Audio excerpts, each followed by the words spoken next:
I'm not a selfish lover.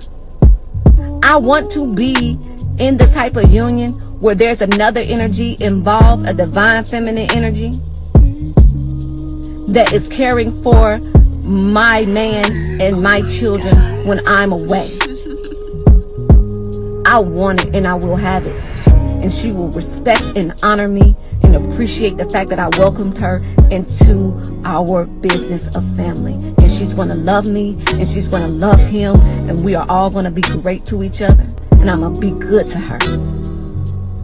And he going to be so amazing to me that I'm going to want him to have some extra variety. And I ain't going to want him to ever feel like he got to hide nothing from me or like he cheated or nothing like that. We going to find you whatever you like.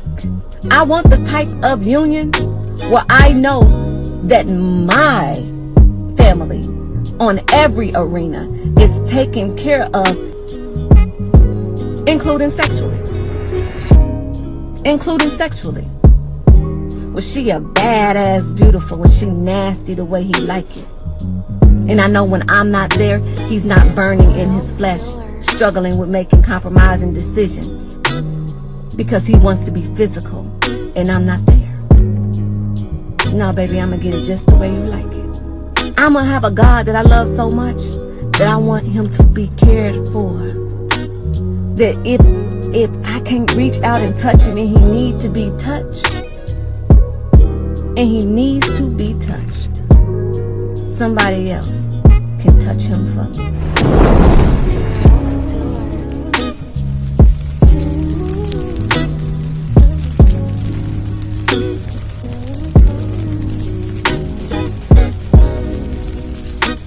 Shalom, family. Shalom.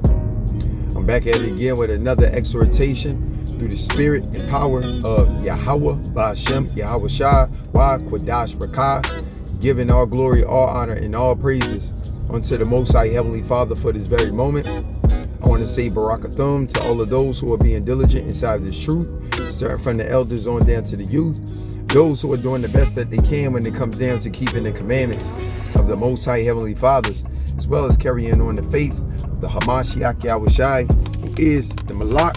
And as we always like to make it known, it's all about the kingdom. All right? It's all about the king. So to get right into this, family, I'm gonna be coming from the book of 1 Corinthians chapter 7 and verse 1, because many of us got to gain a better perspective on what it means to trust in the process.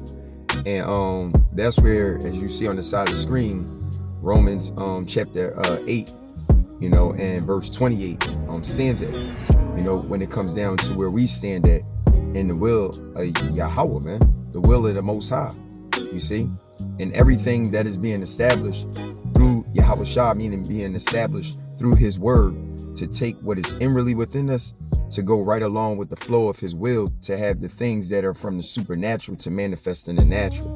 So it all comes from a place of being able to trust in the process. And that's why you find in Psalms chapter 37 and verse 3, when it says, trust in the Lord and do good, and verily thou shalt dwell in the land and thou shalt be fed. But the key point inside of it is saying trust in the Lord and do good, you see. And if you go to down to verse 5, as you'll see on the side of the screen, the main thing that stands out in the beginning is talking about commitment. You see, because Yahweh Shem Yahweh Shai stands on commitment. The Most High, the one true living God, right? The one who rests on high, the Most High, right? Has a perspective in things when it comes down to unity, which is different from what the world's views are. You see what I'm saying? And this is why we lean on the God and turn away from Hashatan, and he shall flee, right? So to go further inside of this, right, in the book of 1 Corinthians chapter 7 and verse 1, it said, now concerning the things whereof ye wrote unto me, it is good for a man not to touch a woman. It is good for a man not to touch a woman. Now we know this is dealing with the matters of fornicating and all of that, right? But for the most part, if you really meditate on it, it can literally take you into a place, meaning Paul can take you into a place that was being established from the very, very beginning. All right. And to prove that, right, if you go to Genesis chapter 2 Genesis chapter 2. I like that shirt. He said, God got me. That's right. I like that shirt. He said, God got me. That's right. I like that shirt. He said, God got me. That's right. I like that shirt. He said, God got me. That's right. Genesis chapter 2 and verse 22. He says, and the rib which the Lord God had taken from man made he a woman and brought her unto the man. So it took the woman's relationship with God and throughout the molding and shaping, right? Meaning when it say rib, it's just basically saying a woman of his kind, right? A woman of his kind, right? A woman of his kind, right? A woman of his kind, right? As we are becoming new creatures in Hamashiach Yahushai, right? For the will of Yahweh, the woman is becoming a new creature through us. When it comes down to the will of Yahweh Shem Yahushai, because that's kingdom. A woman of his kind that has been molded and shaped, you see, to be, fitting to the will of Yahweh Shem Yahushai, you see. So, for one, it ain't up to you as a man to force anything on a woman. It is for you to do what you are instructed to do as you are being led by the Spirit. You see what I'm saying? Being led by the things that are inwardly through that inner man to move forward and delight yourself in Yahweh Shem Yahushua. You see? And one of the main things that I take, into perspective is that a rib is not meant to be straight. A rib is only meant to be who Yahweh Shem Yahushua has created her to be. So regardless of monogamous or polygamous, right, you have to be patient. You can't force anything, because if you do, you will end up breaking the process that Yahweh Shem Yahushua is trying to take her through. You want to understand what it means, when the hand of the Lord is on a woman's development, or when the hand of the Lord is on your part of development, when it comes down to y'all reaching y'all greatest potentials, when it comes down to his will. So, just trust in the process. And matter of fact, speaking of a hand, I want y'all to check this out, because I don't know how true it is, but it just shows you, if you can see it for what it is, on where the Lord stands at with his hand being on things. I've seen a lot of crazy stuff looking at these conspiracy theories, but bro, this is literally a hand mixing up a star on a telescope.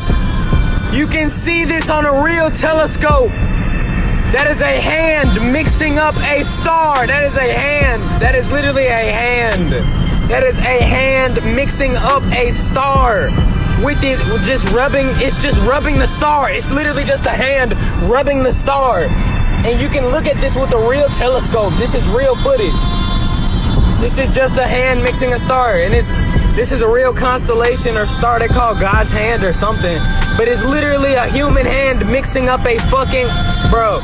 Woman of his kind, right? A woman of his kind, right?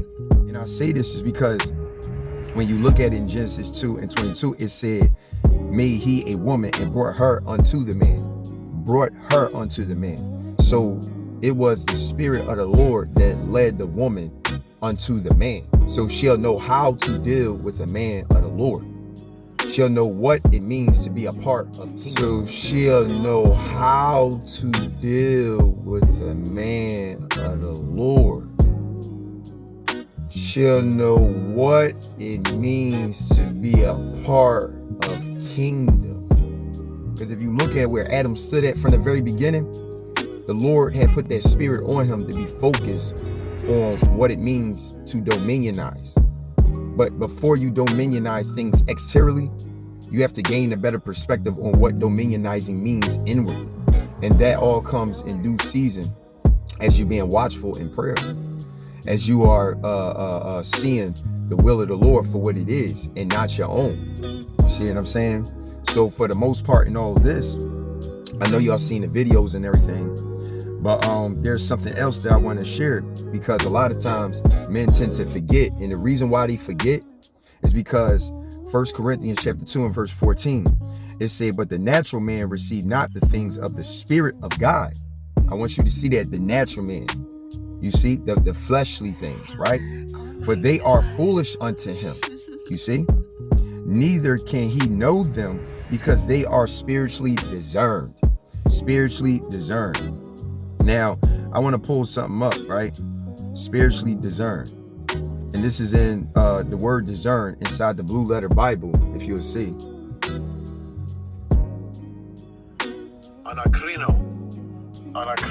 And this is in the Greek, so you know what I'm saying, because the New Testament was written in Greek and the Old Testament was written in Hebrew.